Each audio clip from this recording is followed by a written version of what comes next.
Good morning बच्चों। आज हम इस वीडियो में पाठ 12 उपसर्ग और प्रत्यय के बारे में पढ़ेंगे। तो बच्चों, इस चित्र में देखिए, हमें बड़ों का मान रखना चाहिए। किसी का भी अपमान करना अच्छी बात नहीं। हमें दूसरों के दोष नहीं देखने चाहिए।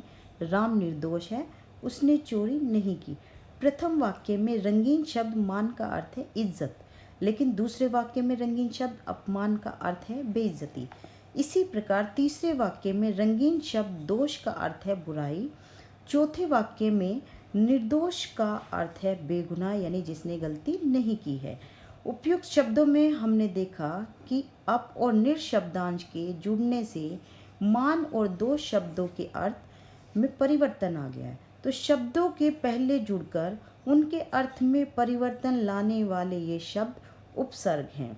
उपसर्ग का शाब्दिक अर्थ है, अर्थात उप का अर्थ है पास और सर्ग का अर्थ है सृष्टि, अर्थात शब्द के पास पहुंचकर उसमें नए अर्थ की सृष्टि करना।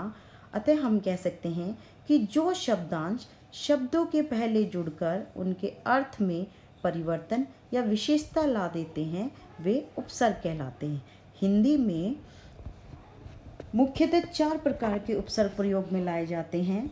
संस्कृत के उपसर्ग, हिंदी के उपसर्ग, संस्कृत के अव्यय, उर्दू व फारसी के उपसर्ग।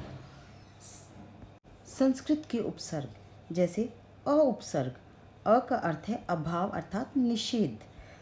शब्द अ में अगर काल शब्द के साथ हम अ जोड़ देते हैं तो वह बन गया अकाल। उसी तरह न्याय के साथ अ जोड़ने पर अन्याय। अन्न, अन्न का अर्थ है नहीं अर्थात अभाव। अन्न, आदर के साथ अन्न जोड़ने पर अनादर। आवश्यक में अगर हम अन्न उपसर्ग लगा देते हैं तो वह शब्द बन जाता है अनावश्यक। उसके बाद है संस्कृत के अव्यय जो उपसर्ग के समान प्रयुक्त होते हैं।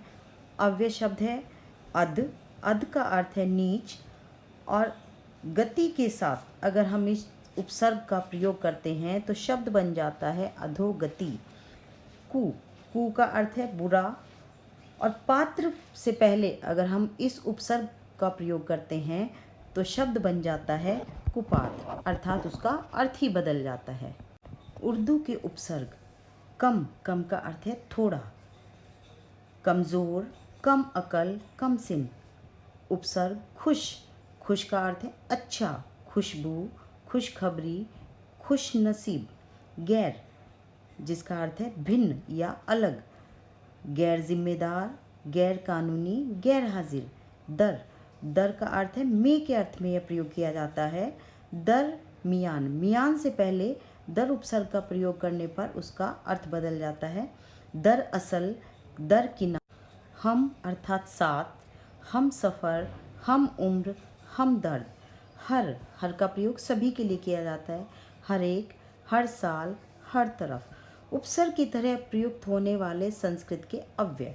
तो अध का अर्थ है नीचे, अधोपतन, अधोगति, अधोमुख। अंतर, अंतर का अर्थ है अंदर, अंतरात्मा, अंतरराष्ट्रीय, अंतर्मन। सत, अच्छा, सत्कर्म, सत्कार, सज्जन।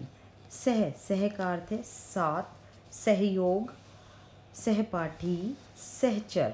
तो बच्चों, इस वीडियो में हमने पढ़ा उपसर्ग वे शब्दांश हैं जो शब्द के पहले जुड़कर उनके अर्थ में विशेषता ला देते हैं या उनके अर्थ को बदल देते हैं।